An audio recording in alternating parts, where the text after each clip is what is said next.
Shalom saudara, pembacaan Alkitab setahun pada hari ini telah sampai di 1 Samuel 16 sampai yang ke-18.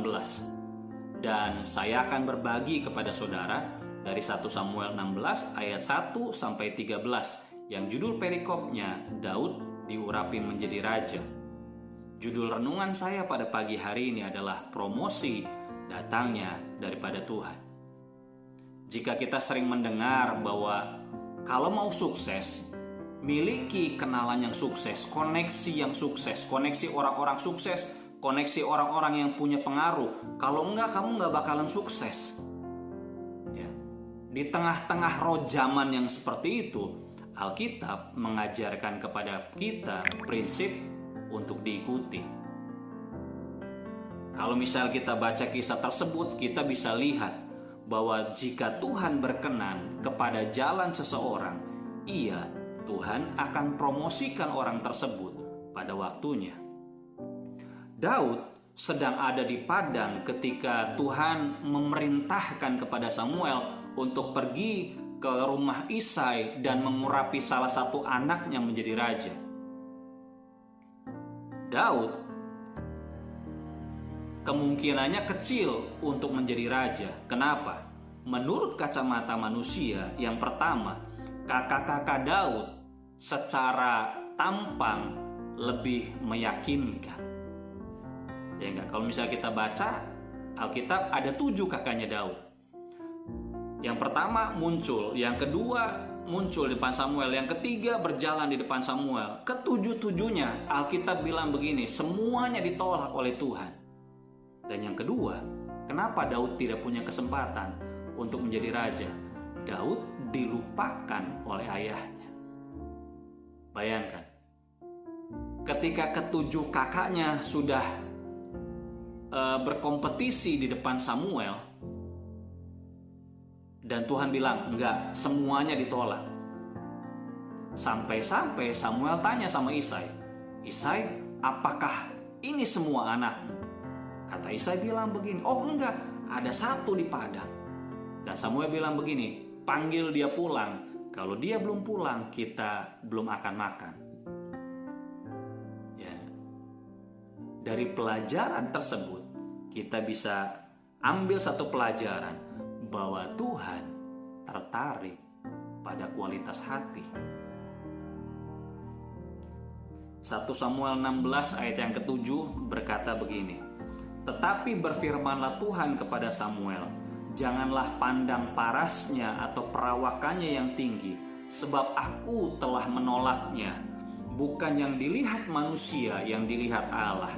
Manusia melihat apa yang di depan mata, tetapi Tuhan melihat hati.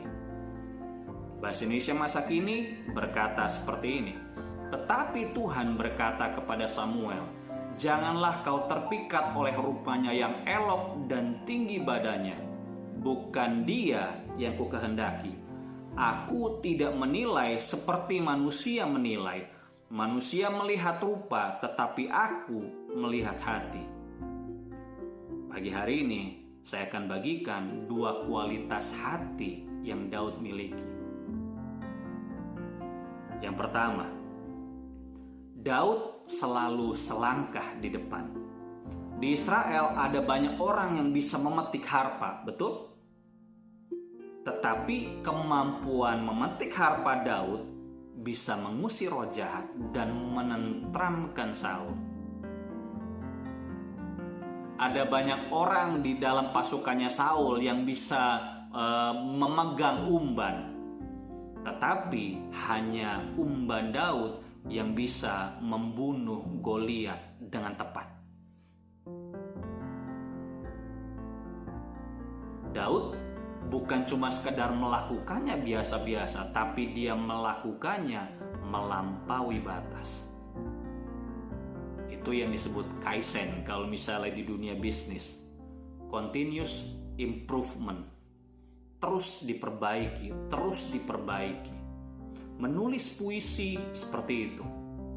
Bukan cuma sekedar menulis puisi. Bagaimana dengan saudara? Apakah saudara sudah kembangkan apa yang Tuhan beri kepada saudara? Atau saudara hanya melakukannya, ya udahlah daripada enggak, lebih baik seperti ini saja. Kita punya mentalitas yang cukup, ya udahlah, kita nggak pernah mau seperti Daud yang bawa apa yang kita punya ke arah yang lebih excellent lagi. Yang kedua, Daud teachable dan humble. Daud mudah untuk diajar dan rendah hati. Daud adalah raja yang rendah hati. Ketika dia ditegur setelah berzinah dengan Batsheba, dan ketika dia ditegur karena sombong menghitung bangsa Israel, Daud tidak pernah menyalahkan orang lain. Daud selalu menerima tanggung jawab.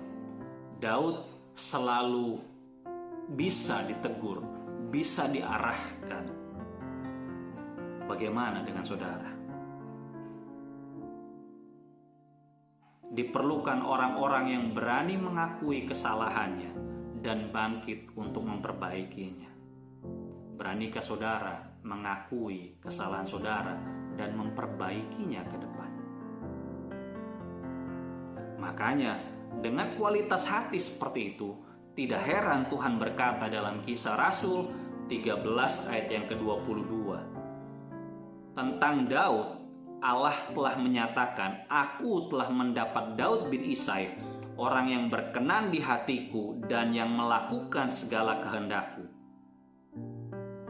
Dengan bahasa Indonesia terjemahan literal dikatakan begini, dia berkata sambil bersaksi, "Aku telah menemukan Daud, anak Isai, seorang yang sesuai dengan hatiku, yang akan melakukan segala kehendakku." Makanya Daud adalah orang yang dekat dengan hatinya Tuhan. Daud memang tidak sempurna, tapi Tuhan menyukai kualitas hati Daud. Jika kedua hal tersebut terus kita kembangkan dalam kehidupan kita, saya sangat yakin Tuhan akan dengan mudah mempromosikan saudara, mempromosikan kita, sekalipun kita berada di tempat yang terpencil dan tidak menguntungkan. Mari kita bangun kualitas hidup seperti yang Daud miliki. Tuhan Yesus memberkati.